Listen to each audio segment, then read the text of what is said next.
Diqqat qilib turinglar, kitob o'qiydigan, dars o'qiydigan ukalar. Hasan Basriydan so'rashdi.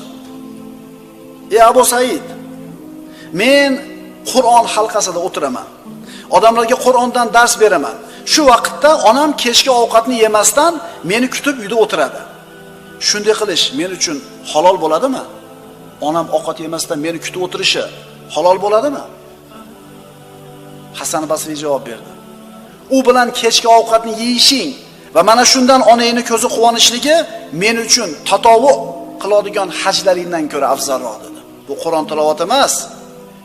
Ikkinchi marta, uchinchi marta borgan haj ibodatingdan ko'ra onangni oldida o'tirib, u bilan ovqatlanib, uni ko'zini quvontirishliging dedi.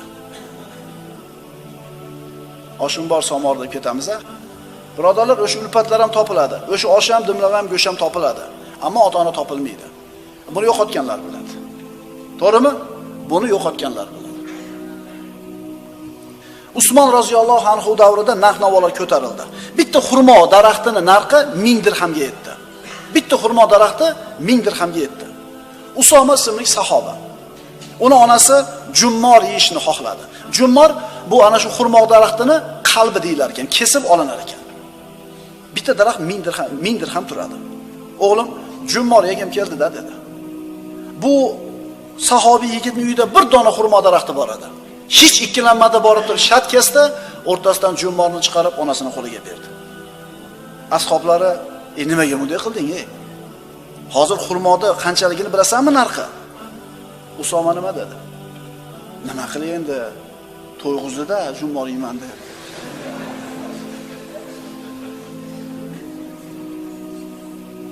Usoma nima dedi?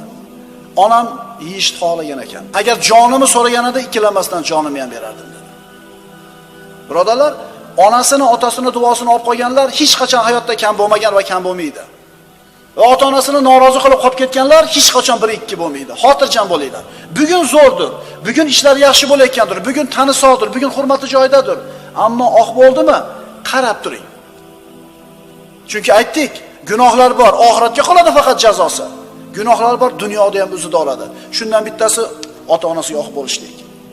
Ota-onasi o'tib ketganlar, ota-onasini suratini ko'rib yig'laydiganlar, ota-onasini sog'inganlar, xizmatini zo'r qilishga ulgurmagan birodarlar, agar qaytib kelganda nimalarni muhayyo qilib berardinglar? Agar qaytib kelishganda nimalarni muhayyo qilib berardinglar? Ota-onasi tiriklar, ana shu pushaymonni yemasligi uchun boshimizga qo'ngan qush ular. Pirratib uchib ketishi mumkin. Xizmatini qilib qolaylik, duosini olib qolaylik. G'animat bilaylik. Onasi bilan yashaydiganlar, kunora ayolingizga, o'g'lingiz yoki qizingizga bir narsani ko'tarib kirasiz. Albatta onangiz buni ko'rib turib xursand bo'ladi, oilasiga olib kelyapti deb. Lekin sizdan bir ozgina e'tiborni xohlaydi. Falon pulli narsa bo'lish shart emas. Bitta paypoq kim otasini o'ldiradi deb qo'yadi. Sizga aytmaydi, ukangizga aytadi, akangizga aytadi. Tushunarlimi? Xitoyga borasizlar, Turkiyaga borasizlar, hajga borasizlar, Germaniyaga borasizlar, Koreyaga borasizlar, borganda spiska bilan podarka olishni boshlaysiz. Onangiz bilan otangizdan boshlang. Chunki 5 yil qoldimi, 10 yil qoldimi Alloh biladi.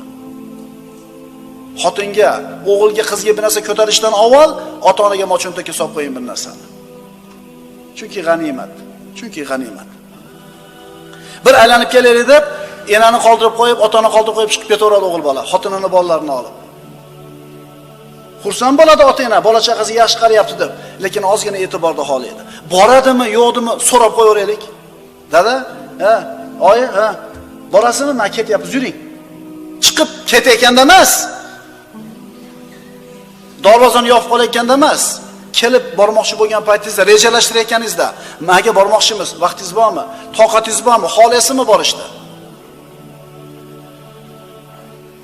Zaynul Obidin Ali ibn Husayn onasi bilan bir tovoqdan ovqat yemas ekan hech ham. Bir tovoqdan ovqat yemas ekan. Nima uchun bunday qilasiz desa, bitta tovoqdan ovqat yesam, ehtimol onam olmoqchi bo'lib turgan luqmani ertaroq olib qo'yishim mumkin. Dilini ortib qo'yishni xohlamayman. Shuning uchun alohida yeyman der ekan. Birrul volidayn va ota-onaga oq bo'lishlik. Bu ikkalasi hech qachon teng bo'lmaydi.